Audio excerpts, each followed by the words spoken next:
આપણે આ કેરી લીધી છે, તો કેરીનો આપણે અલગ રીતે આપણે મુરબો બનાવીએ ને એ ટાઈપથી બનાવવાનો છે, પણ આપણે અલગ જ બનાવીશું. એકદમ મસ્ત નવીન અથાણું, કાચી કેરીનું આપણે નવો સરસ અથાણું.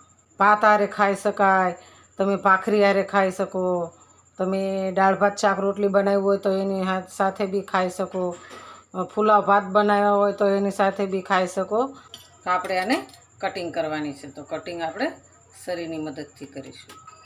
મોટા મોટા પીસ કરી અને આપણે સરસ એને ધોઈ લેવાના છે. આવી રીતના આપણે પીસ બનાવી નાખીશું. આપણે કેરીને સરસ ધોઈ લેવાની છે. ચાલ ઉતારી નાખી છે, ચાલ ઉતારીને કમ્પ્લીટ કરી નાખી છે. આપણે ગેસને ચાલુ કરીશું. ગેસને ચાલુ કરીને આપણે થોડું પાણી એડ કરવાનું છે, 2 ચમચી જેટલું પાણી એડ કરવાનું છે.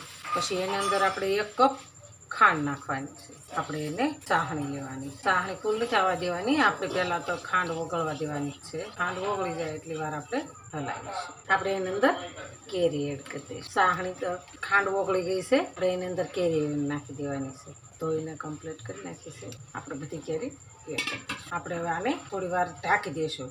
ગેસ ધીમો રાખવાનો છે અને આને ઢાંકી દેવાનું. આપણે હવે આને ઢાંકી દઈશું, ધીમા ઢાંકી રાખશું. આપણે આવી રીતના સરસ ઉકળવા દેવાનું છે. થોડુંક આપણે ફ્રૂટ કલર નાખીશું. ફ્રૂટ કલર નાખીએ એટલે સરસ આપણે એનો કલર આવે છે. ફ્રૂટ કલર નાખીને હલાવી દઈશું. કેરીની અંદર કલર આવી જાય ને એટલે આપણે પહેલાં નાખી દીધું. ખડા મસાલા આપણે પછી નાખીશું. આપણે હવે આને ઢાંકી દઈશું. આપણે એકદમ સરસ થઈ ગયું છે. થોડી વાર હજી રહેવા દઈશું, ધીમા ગેસે જ થવા દેવાનું છે. તો આપણે હવે આને ફરી વાર ઢાંકી દઈશું. મસાલા આપણે ખડા મસાલા થોડી વાર છે પછી નાખીશું. આપણે થોડી વાર ઢાંકી દઈશું.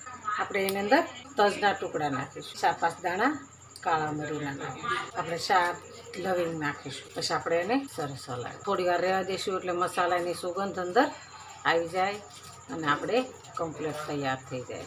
આપણે થોડી વાર ઢાંકી દઈશું.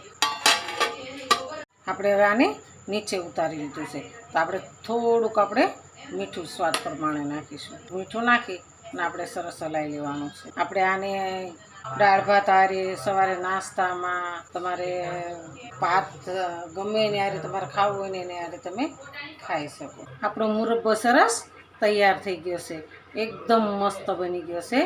તમે જોઈ શકો છો. તો આપણો મુરબ્બો સરસ તૈયાર છે.